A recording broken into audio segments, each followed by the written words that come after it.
Good morning. Today's daf is daf Tzadik Dalid 94 in Masechet Menachot. We are at the Mishnah near the bottom of Tzadik Gimel Amabet. Let me share my screen and we'll get started. So we are now in the 10th chapter of Masechet Menachot, and although we began with the size of certain vessels, the last two Mishnayot have been discussing the obligation to perform smicha, the leaning on the sacrifice before it's slaughtered. And this Mishnah continues that discussion, now relating the topic of leaning to waving, which we discussed way back on Daf Samach Aleph and through Samach Gimel. And so now let's take a look, and we'll dive right into the Mishnah near the bottom of Tzadik Gimel and Bet. Chomer bismicha mibitenufa, that there are stringencies, there are strict aspects of smicha more than by tenufa, meaning that there's a greater applicability. Ubibitenufa mibismicha, and you know what? There is the other way around as well. So I'll give you an example of the former. That when it comes to waving, one person in a group waves for the entire group. Ve'ein echad somech l'kol hachaverim. But when it comes to leaning, one person cannot lean for the entire group. Meaning, if the two of us, or however many of us, if five people were to come together and decide to bring a korban shlomim, and then we need to do smicha on that shlomim, well, that smicha would need to essentially be done by all five of us. It can't be that just one of us does the smicha. Whereas when it comes to the waving that's associated with that animal, only one of us needs to be involved in that waving. So that is a stringency associated with leaning, that you need to have everybody do it on their own as part of the group. And on the other hand, chomer b'tenufa, there's a strictness with respect to waving. Sha tenufa noheges b'karbanos hayachid u'b'karbanos hatzipor, because unlike when we said a few Mishnahs ago, I think it was two Mishnayos ago, where we said, let me see if I could find it quickly. So we said, Kol karbanot hatzibor ein bahen smicha. That in general communal offerings do not require smicha. So now we did then give some exceptions to that rule, but the point is that when it comes to waving, it's not about the exceptions, it's the general rule. And so that's why we say the waving is applies both with respect to karbanot hayachid and karbanot hatzibor. So that's one difference. B'chayim ubishchutim, that when it comes to waving, you don't always wave just the live animal where you lean, you only lean on the live animal. And so as a result, the leaning only applies to live animals, but when it comes to waving, that applies both to live animals and to animals after they're slaughtered, specifically in connection with the kvasim for Shavuot. You wave them both when they are alive and then after they have been slaughtered. Uvedavar sheyesh bo ruach chaim, uvedavar she'ein bo ruach chaim. And you know what else? They also apply to whether or not they are. In fact, you can take a look in Rashi at the top of the page. You can see b'chayin ub'shchutim b'kivsei atzeres on Shavuot.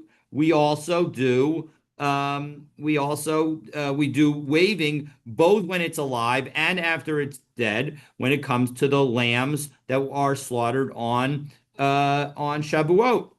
Ubedavar she'ein, continuing on in Rashi, ubedavar she'ein bo ruach chayim lechem umenachot. That when it comes to not living things, we do wavings with respect to bread and to or namely loaves, specifically the loaves, for example, bread on on Shavuot, although those are chametz loaves, and menachot, and our mincha offerings also involve waving. So masha ein gain bismicha, which is not true for smicha, as Rashi points out. De ein noagin b'shchutin. It doesn't apply to slaughtered animals. Ve'ein noheg ela b'davar sheyesh bo ruach chayim, and it also doesn't apply except for animals, things that breathe.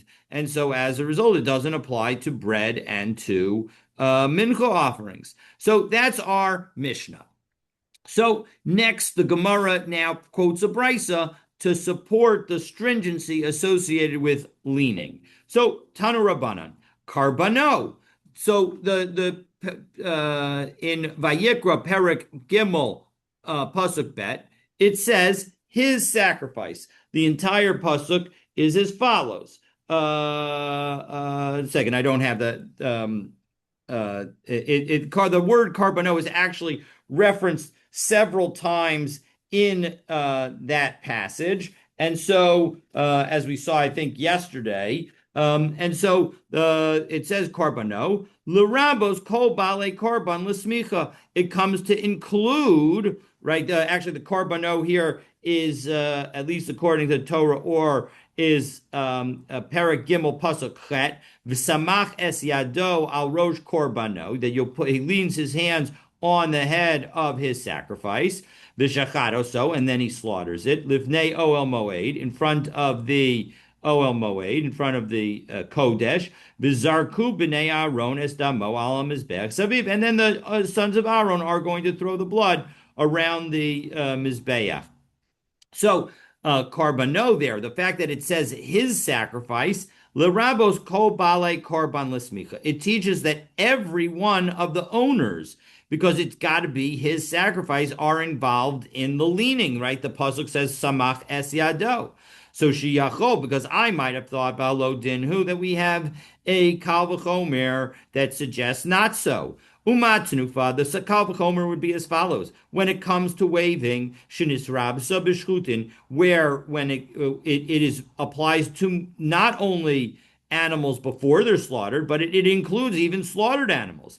Nisma'ata B'chovrin, and yet when it comes to a partnership, only one partner needs to do the leaning. As Rashi says, nismata b'chovrim, it's sort of diminished in the partnership. She'ein kulam tzrichen lahanif. Not every one of the members of the partnership need to engage in the waving. Ela echad meniv al yad kulam. One does it for all of them. So therefore, smicha shalonis rabsa b'shchutim. Smicha, which is less strict in that it doesn't even apply to slaughtered animals, Eino din shenismai b'chovrin. Well, then for sure it should be limited as to who needs to engage in the smicha. So Talmud karbano, right? So then the fact that it says karbano, and now we're going to say that therefore l'rabos kol bale karban l'smicha. Now every one of the partners in the partnership needs to engage in the leaning. Okay, so in second, now that we have the word karbano, and so as a result, everybody in the partnership needs to engage in the leaning. B'tis rabba tenuva b'chovrim. Let's use that as a basis to say that everybody needs to engage in the waving. Mikal v'chomer. We'll use the same kal v'chomer we just had, and now we'll make it so that everybody needs to engage in the waving.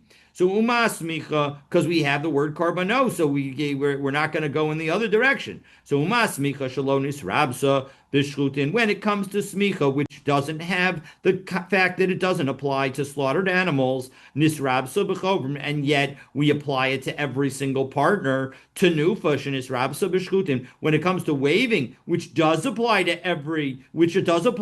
to slaughtered animals, Eino din shenisrabsa b'chovrim. Well, then it should certainly be applied to every one of the partners. So doesn't that tell us that every partner needs to engage in it?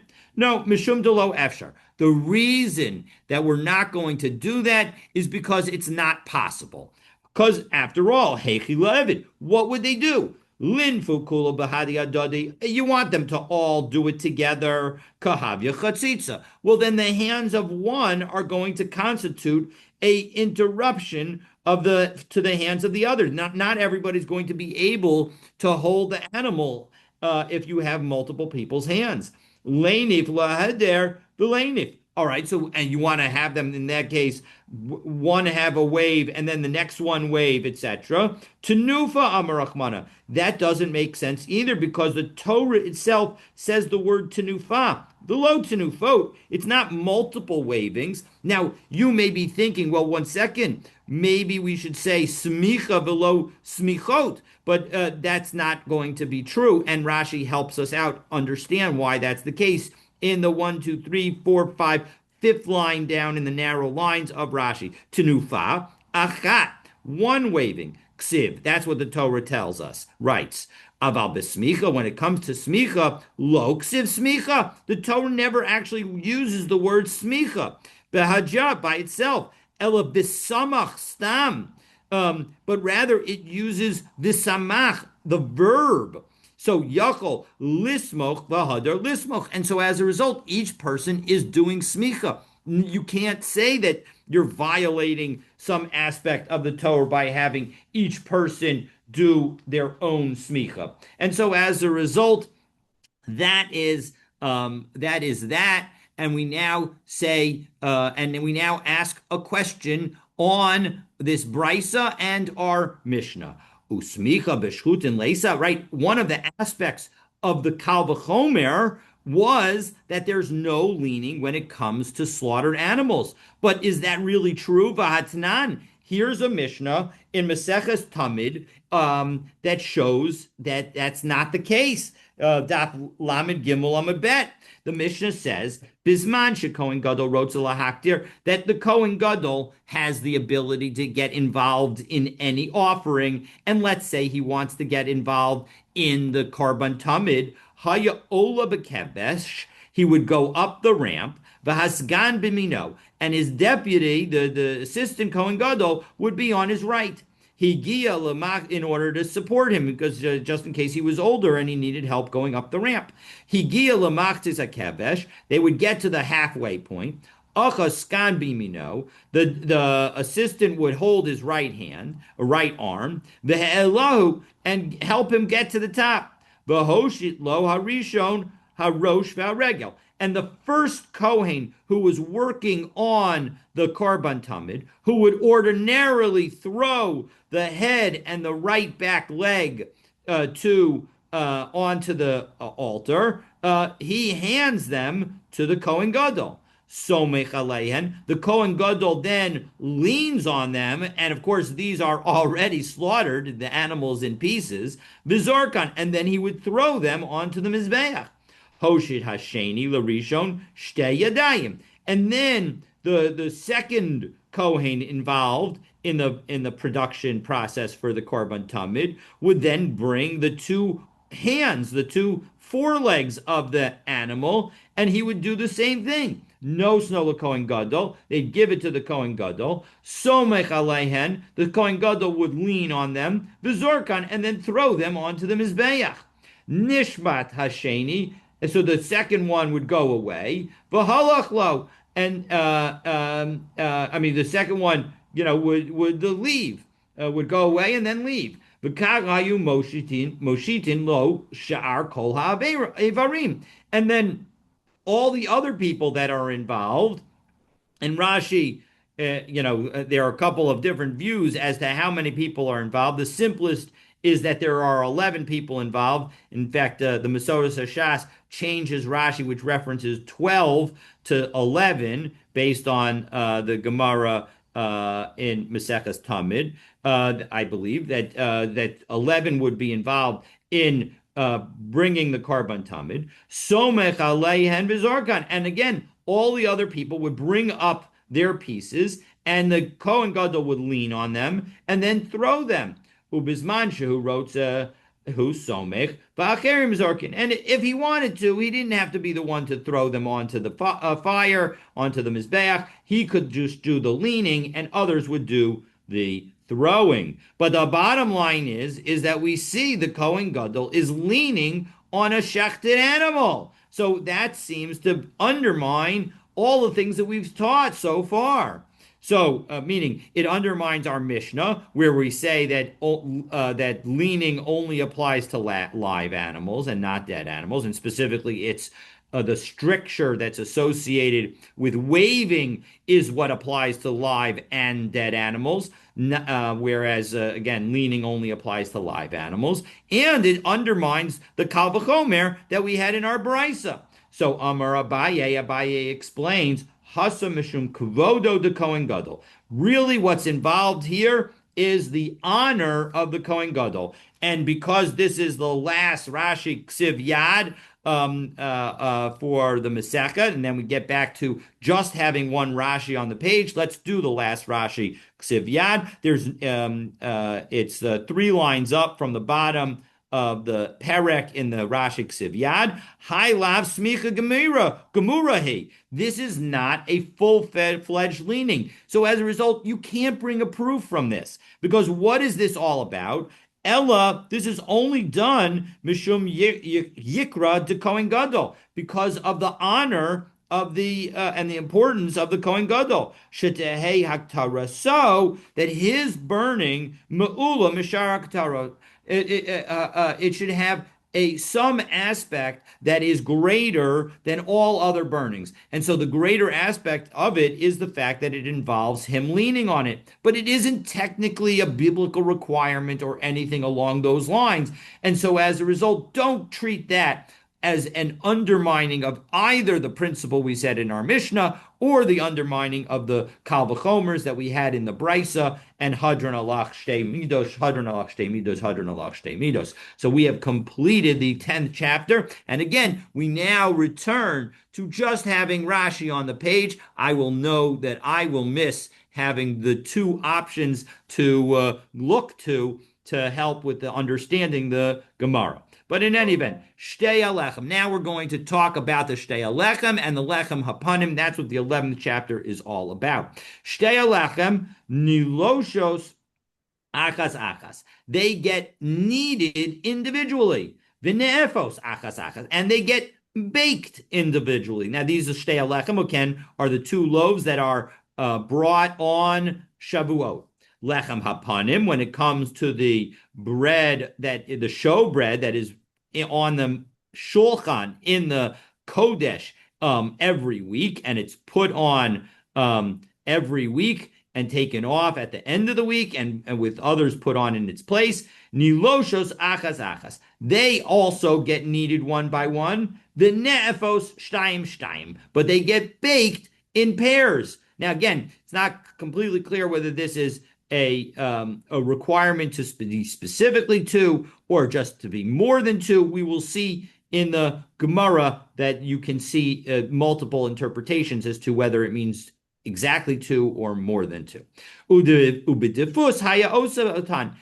the Kohen would use a mold in order to make these loaves. Now, again, here also, it's unclear. Is this specifically for the Lechem Hapanim, or is it for all of the loaves that are referenced in the Mishnah, meaning also the Shtei Halechem? Not clear. Kishahu Rodan, and when you would take them out of the oven, no slan ledefus, you'd put them into another mold. Kadesha lo yiskalkalu, so that they don't become broken. Now, that line suggests that it's specifically about the Lechem Hapanim, because the Lechem Hapanim, again, were more like a matzah. They did not have any leavening in them, whereas the Shtei Alechem were more traditionally kind of bread loaves, and so they seem a little less likely to break. But it could, again, you can still apply this phraseology to either one, and so it's unclear, and the Rishonim debate this question. But in any event, the Gemara begins by asking Minahan Emili, how do you know? How do you know that, in fact, every aspect of our Mishnah is true? So we're going to focus on the fact that the kneading is done one by one and the baking is done one by one for the Shtei Alechem, and that the kneading is done one by one and the baking is done 2 by 2 for the Lechem Hapanim. T'tana Rabbanan. So we have a brisa that's going to go through it. Now this is it's going to quote a pasuk, Perek Kav Daled Pasuk Hey. This is a pasuk with respect to the lechem hapanim, shnei esronim yiyeh hachala ha'achat, that each of the loaves will be two isaron. That is telling us how many isaron are in each loaf of the lechem hapanim. That's what the pasuk is talking about there in Parakuf Dalid pasuk Hey of Vayikra. And Melamed, and but yet the wording is hachala ha'achat. It is the one loaf. So that suggests Melamed sheniloshos achas achas. So they're going to be needed. The lechem apanim must be needed one by one. Minayin she'af shtei halechem kach. How do I know that this also applies to the shtei halechem? How do we learn from the lechem apanim to the shtei halechem? Talmud lomar yiyeh. It says shnei esronim yiyeh hachala achat. The Torah didn't need that word. It could have just said shnei esronim hachala ha'achat. We would understand the being verb can be understood in Hebrew without having a separate word for it. So therefore, the fact that it has it tells us that there's another situation that has a similar rule, and that situation is shtei alechem. Uminayin she'af yasan shtayim shtayim. So now, how do I know that when it comes to the baking of the lechem apanim, that it needs to be done in pairs? Talmud lomar v'samta osam. The pasuk says, this is. It says in Vayikra Perek Kav Dalid Pasuk Vav, V'samta osam shtayim ma'arachos sheish ha'ma'arechat al hashulchan hatohor lifnei Hashem, that you shall place them in two stacks, 6 in each stack upon the pure table before Hashem. So the point is that obviously V'samta osam is referring to the entire stacks, but the bottom line is that we're understanding the V'samta osam as suggesting an aspect of plurality. And so the fact is there needs to be a placing that is happening 2 at a time. So Yachol Ashtei Alechem Kain, and of course this pasuk is talking about the lechem hapanim. So now I might have thought that we should also say the same thing for the lechem hapanim. I mean, for the shtei alechem, the 2 loaves on Shavuot. So Talmud lomar otam. The point is it says v'samta otam. Otam, them, is a limiting word that suggests that only them, only the lechem hapanim are going to have this rule, not the shtei alechem. But 1 second, the Gemara immediately asks, Hi osam ha'pikdei. You just used v'samta osam to tell us that it was plural. So how can you use the same word to tell us that you need to do 2 at a time and to tell us that it is limited to the lechem hapanim and doesn't also apply to the shtei alechem? You can't do that. You can use a word only to teach one thing. No, you know what? You can, because im kain, if it were true that they were only telling us the plural, but it was telling us that the plural should apply to the lechem hapanim as well. Lema kra v'samtam. The pasuk could have used a single word, v'samtam, which again means the exact same thing. You shall place them. So my v'samta osam. Why does it say both? Why does it add to the single word and make it into 2 words and not use the contraction? Shamat mina tarti. We can learn both things. So we learn both from the plural of the tough mem, and then we learn from the additional word that they didn't just add it to the v'samta. And so it didn't become samtam. So as a result, instead of v'samtam would tell us that you need to do 2 loaves at a time, and v'samta osam tells us that those 2 loaves at a time rule only applies to the lechem hapanim and not to the shtei alechem. Okay, so we've now learned the 2 basic rules of our Mishnah. The shtei alechem are needed individually and baked individually, whereas the lechem hapanim are needed individually and baked in pairs. And again, the way that you know that they're baked in pairs is because of the plural of otam. And so as a result, otam, of course, is plural. That doesn't have to be two. And so as a result, some people say that you could do more than two as well. Okay, so Tanu Rabbanan. Now we have another brisa that teaches us another rule. The Samta Osam Bidfus. That not only does Samta Osam tell us that you have to bake them two at a time, and that it only applies to lechem apanim, but it also tells us the Samta Osam that you have to put it in a mold. And so Tosos asks the obvious question. Take a look at the bottom Tosos on Sadik Dal and Amud Aleph. V'samta osam b'tfus v'im tomar v'ha piktei. You already used every aspect of this phrase. Lomar she'afiyat tan shtayim shtayim. You to tell us that the baking needed to happen two at a time, and that it only applied to the lechem apanim and not to the shtei lechem. So v'yesh lomar de'im kain lichtov v'natata otam. The Torah could have said v'natata otam. You put them. Aval samta mashma sima b'tfus. The usage of the term placing suggests placing in a special kind of container. And so as a result, that's how we know that they have to go into a special mold. Shlosha defusim. And the brisa continues that there were three different molds. Our Mishnah mentioned two before they get in their when they're dough, and then after they are baked. But now we're going to learn about a third. No, you put it in a mold while it's still dough. Ukamin defus hayala betanur. And then there was some kind of mold that was covering it, that was dealing with it in the oven.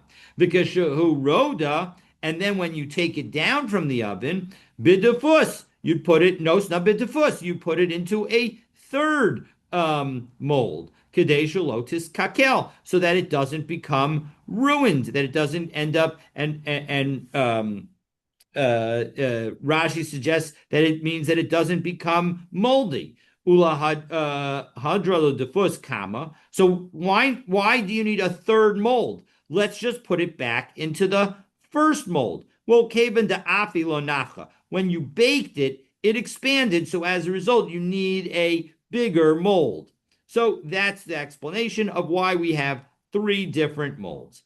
Itmar lechem apanim ketzad osinoso. So now we go to another topic in the lechem apanim discussion, and that is what is the shape of the lechem apanim, and we have an interesting machlokas. So lechem apanim ketzad osinoso. How do you make the lechem hapanim? So turn to Tadik Dalet Amabet. Rabbi Chanina Amar. Rabbi Chanina says, Kimin Teva Perutza. It is shaped like an open box. Now, although I would ordinarily think an open box has four sides, a bottom, and no top, here we're dealing with two sides, a bottom, but at two opposite sides. And so take a look at Rashi, top Rashi.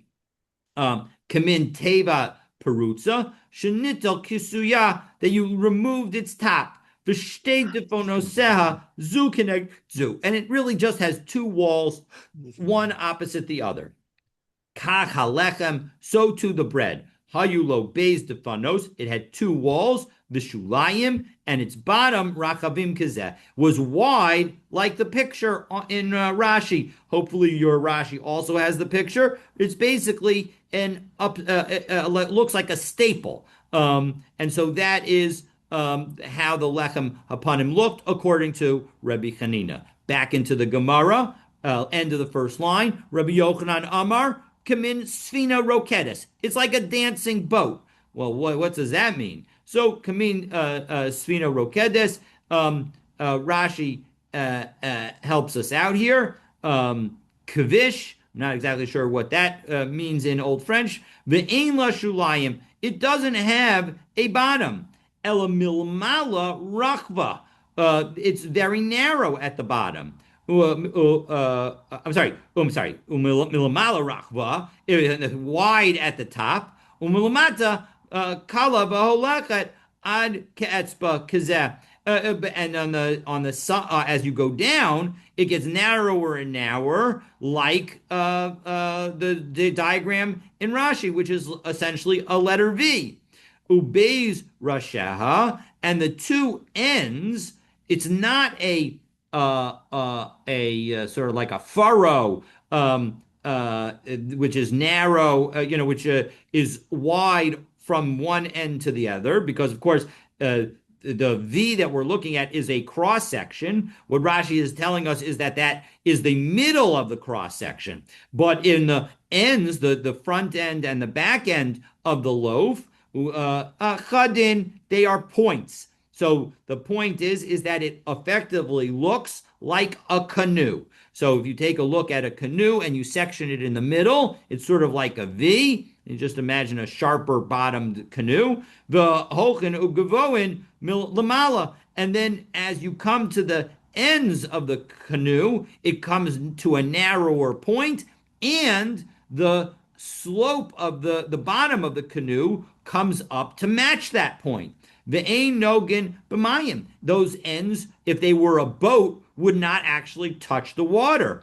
Ulahachi kari la rokedes. And that's why we're going to call this like a dancing boat. Shimarakedes ve'olekas maher, because it dances and it moves very quickly, right? If you imagine a boat, as most boats today, most ships generally today have a pointy part at the front so that it parts the water and allows the boat to move more quickly. So too with this loaf. The loaf would not have the same cross section from the beginning to the end, but rather, if you were to look at it from the front or the back, it would look like a V, and really like the hull of a boat. Okay? Doesn't have a bottom. It doesn't have a flat bottom. Of course, Right. So most people, in most cases, shulayim is translated as sides or margins. So I'm thinking when I'm reading this again, Rashi, I'm thinking that makes sense. That doesn't really there are no margins to this. It's just a point. yes, that is true. But I think shulayim here definitely means bottoms, not sides. The defanot are the sides. So, but it's not. There's no flat bottom to it. Shulayim can also mean like a depth. So, A desk, like depth, depth, depth, a depth. Depth, right? So, um, uh, Usually, it's in common language. It refers to the margins, like the margins of a page or the margins of a whatever. yeah. So, I mean, I looked it up in Jastro to make sure that I understood it correctly. So that Jastro specifically Okay, translates it as bottoms. but when you speak in modern Yeah, language, yeah. I'm just saying, yeah, I'm using it in its Talmudic right? sense. Okay. Okay.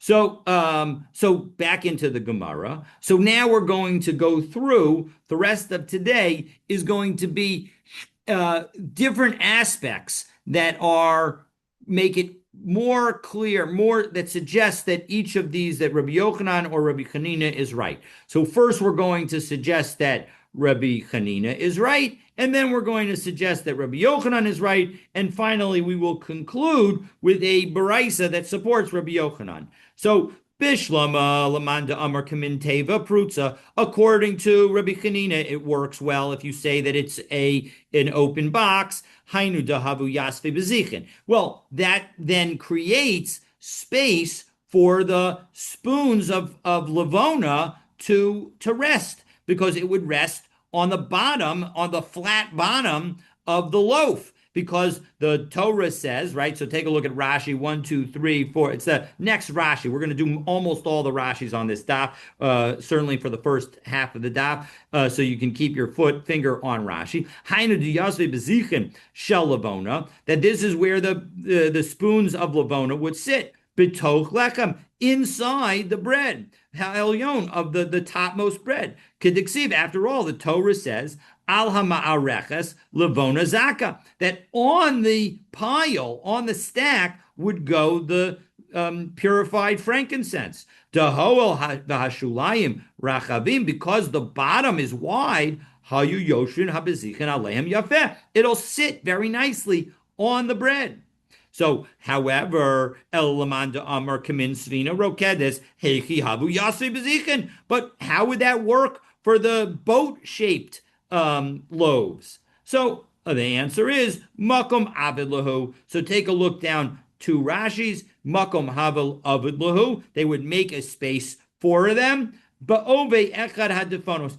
In the width of one of the walls, Hayum Mitaken Lahem Beit Moshab. They would put a place for the spoon to rest inside the loaf, and that is how it would be fine, even if it was boat shaped. So, next effort. Bishlam Alamanda Amar Kimin Teva Perutza, according to the view that it was an open box, Hainu Dahabu Yasvi Kanim. Well, that would now make sense how we had the reeds, these golden rods, would go across each loaf in order to support the pile. And it makes sense because every one of the rods would have a place to rest on the right side and the left side, because the right side of the loaf is the right upper, goes up to the right, and the left side goes up to the left. And so as a result, the rod would have support and be able to sit there without falling. However, El Lamanda Amar Kamin Svina Rokedes Kanim Heki Yasvi. How would the rod sit if it was like a ship? Because yes, the ship in the middle would be totally fine. You have one wall at one side and one wall at the other. Great. But the ends where the rods would be, take a look at and let's take a look at Rashi, who explains why we had these rods. So Bishlam Lamanda Amr Kamin Teva Perutza Hayu Hadifanos, the walls would serve as the basis to rest the rods on. Now we're in Rashi. We're Rashi 1, 2, 5, 10, 11 lines down. And then Rashi says, Hainu diyate kanim, dikatani masnisin. We're going to have a Mishnah that's going to teach us kafchet kanim hayu. There were 28 rods. Sham. Hayusham. Shahaya noting gimel kanim al shel zahav al halechem harishon, that there would be 3 rods on the lowest level of bread, and then that would be between 1 and 2, and then there would be 3 between 2 and 3. There would be 3 between 3 and 4. There would be 3 between 4 and 5, and then there would be 2 between 5 and 6. And so that is a total of 4 times 3 plus 2 is 14. That's in pile number 1. And the same thing in pile number 2. That's the total of 28. And the bottom line is that there would be 3 rods. So the problem is, Rosho Shalkana al Dofen Zeh, but Rosho Acher al Dofen Zeh. And when it comes to the box, open box shaped loaves, it works because you have one end of the rod on one wall and the other end on the other wall. And then you put the next loaf on those 3 rods. Until you have 6 on top of each other. And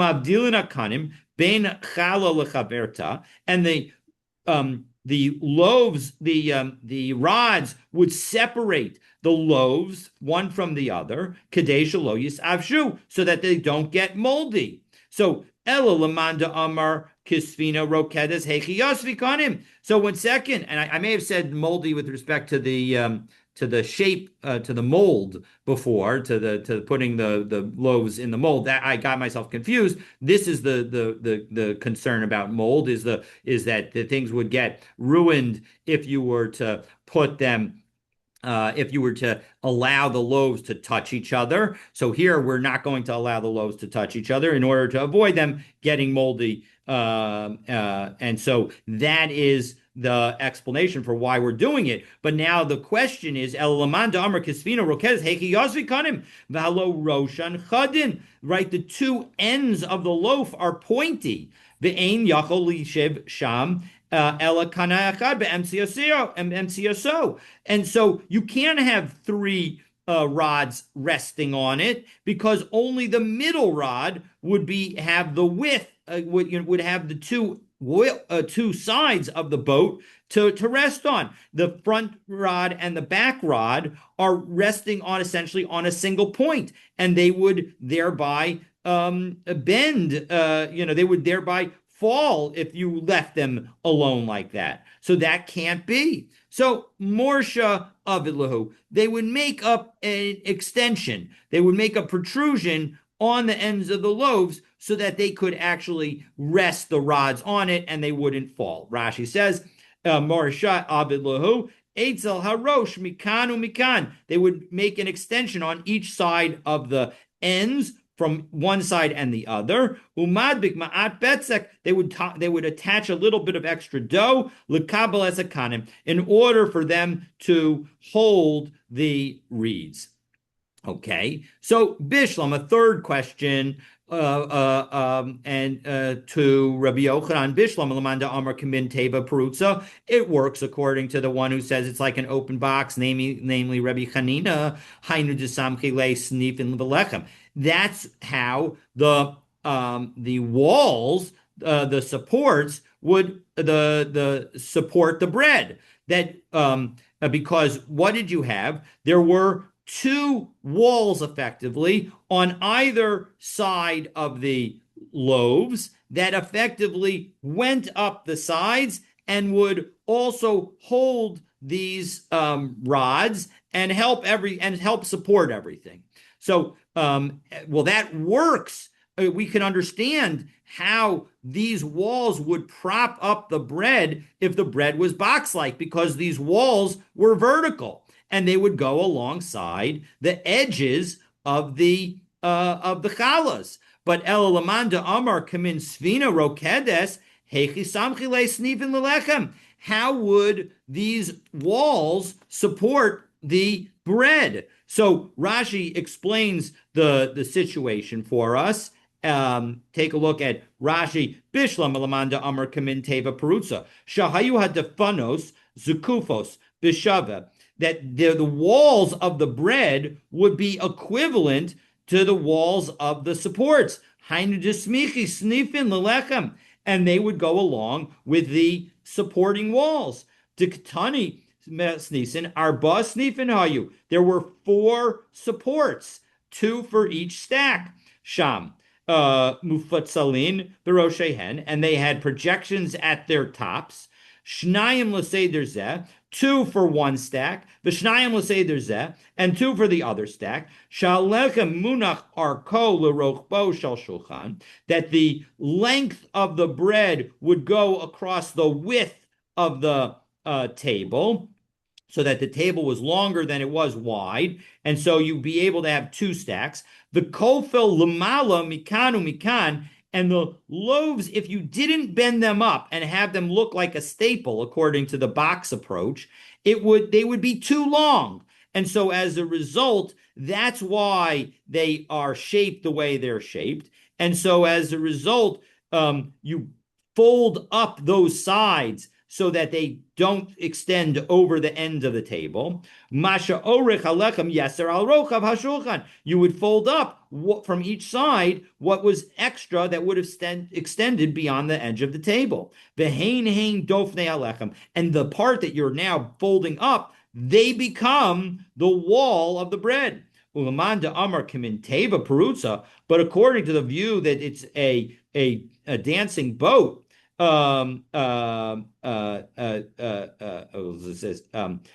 take out the letter Zion there in the Shita Mikubetzes, takes out the word kaful there. Shadafanot zukufot b'shaveh. You would end up having the walls.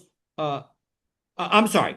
My apologies. According to the view that says that it's an open box, so then the fanot zukufot b'shaveh, the walls of it will go up vertically along the same plane, and so that works. But when it comes to the boat-shaped loaves, how would that work? There would be no support for it. So the Gemara explains, no,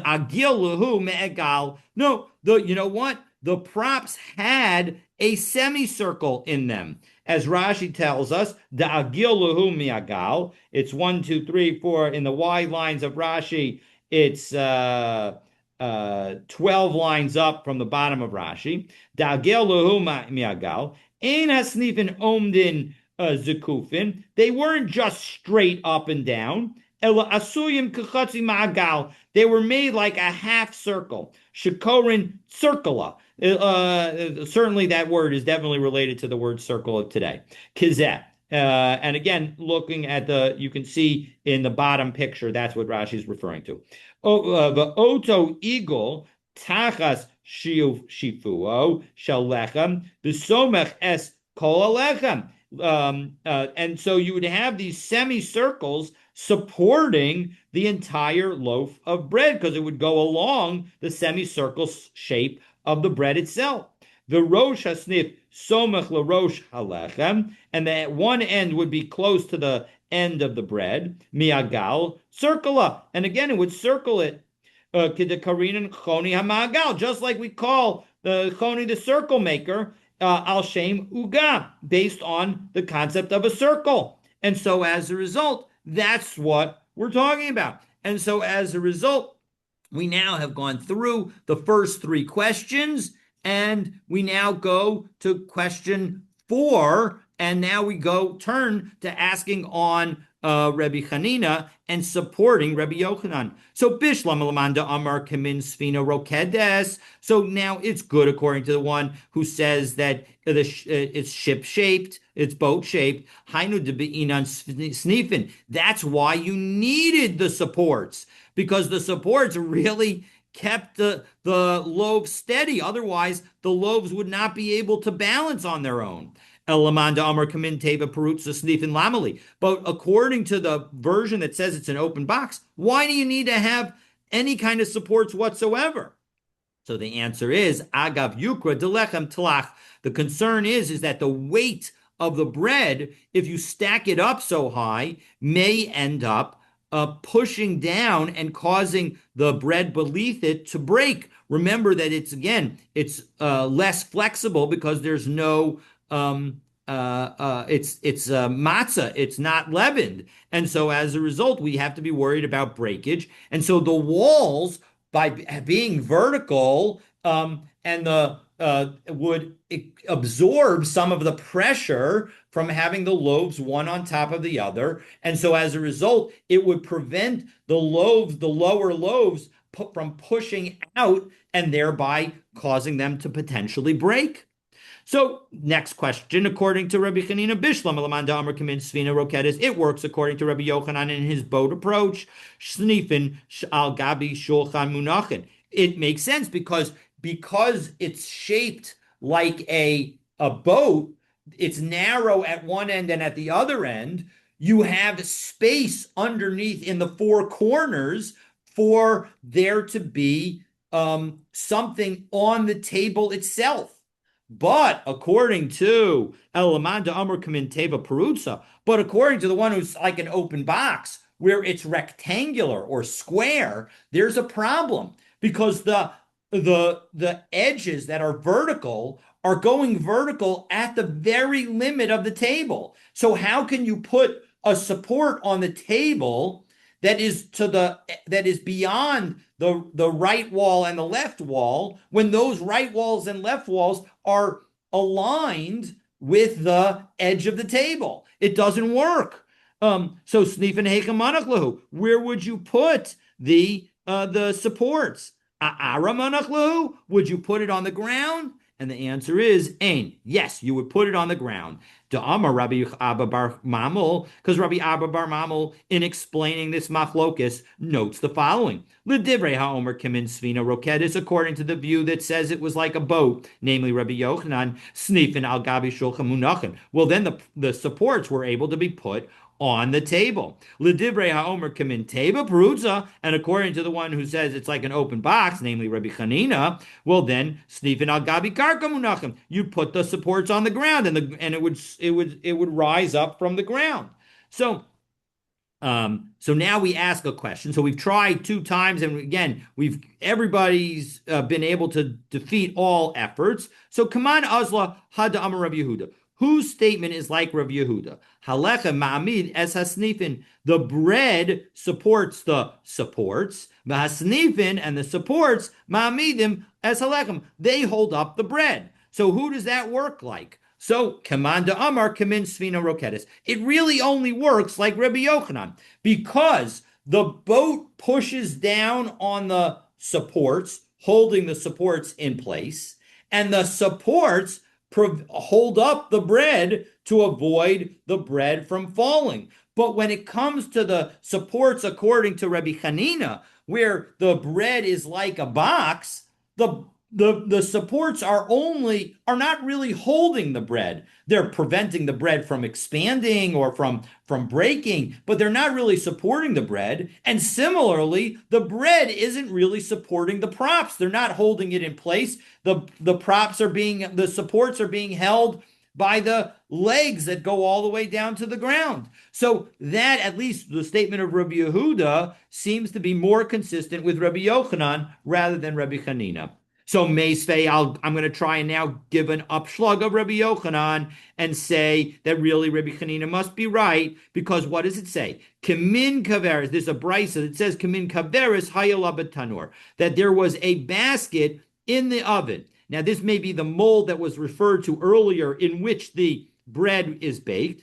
Vidoma kamin tavla merubat, and it was like a square shape. Well, 1 second. There's only one opinion that says that the bread was square shaped, was had a rectangular shape to it, and that is Rabbi Hanina, who says that it was like a staple. So doesn't this show that Rabbi Hanina is right and Rabbi Yochanan is wrong? No, not necessarily. Ema used the way to read that brisa is upia doma kamin tabla merubat. The opening was similar to a square tablet, meaning that you needed it to be open like a square at the top in order to fit the whole the mold in, or to fit the dough in order to have it shape, but the shape really was like a boat. Tanya Kamanda Amar Kimin Svina. And by the way, we are now on Sadik Hayamud Aleph. Tanya, there's a brisa that teaches that it's just like a ship, a dancing ship. The Tanya Arba Snifin Shel Zahav Hayusham. There were four supports of gold, Mifutsalin Mirashayan, and they had projections from their tops. Kamin de Karanin Hayu, which broke out like branched reeds. Shesomchen bahenes alechem, and they supported the bread. Shehu domeh kimin svina rokedet, which was shaped like a dancing boat. And so as a result, we conclude that the Baraisa actually supports Rabbi Yochanan. And so that concludes our discussion of the Lechem Hapanim's shape. But for more on the Lechem Hapanim, stay tuned for tomorrow's daf. Looking forward to continuing our learning together. Where's the Rashi that you quoted? It says that if it was mikukal, it results in, or it could look like a type of mold that was uh, So the Rashi that talked about the mold was the Rashi that explained why there were the reeds, why there were the rods, the reed shaped rods. So take a look at the Rashi. It's the Rashi Hainu Diyat Kanim. It's 1, 2, 3, 4, 5, 6, 7, 8, 9, 10, 11, 12, 13 lines down in the narrow lines of Rashi on Tzadik Dalet Mabet. And it explains that there were 28 rods. And at the end, it explains that the purpose of the rods was to separate one challah from the other, kedei shelo yitafshu, so that they don't become moldy or ruined. I mean, there are a number of different possible interpretations for yitafshu, but Jastrow includes moldy among them, and that seemed like a nice interpretation. Okay. That's Yitabshu is in this case moldy.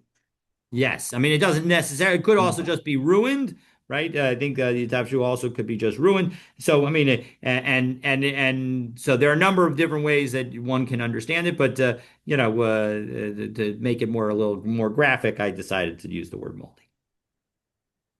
All right, have a great day. Looking forward to continuing our learning together. We'll pick up from the top of Tzadik Dalet Amabet. I'm Tzadik Hey Amud Aleph, excuse me. God willing, tomorrow. Again, Yitkal often just means to, I can mean to become rotten.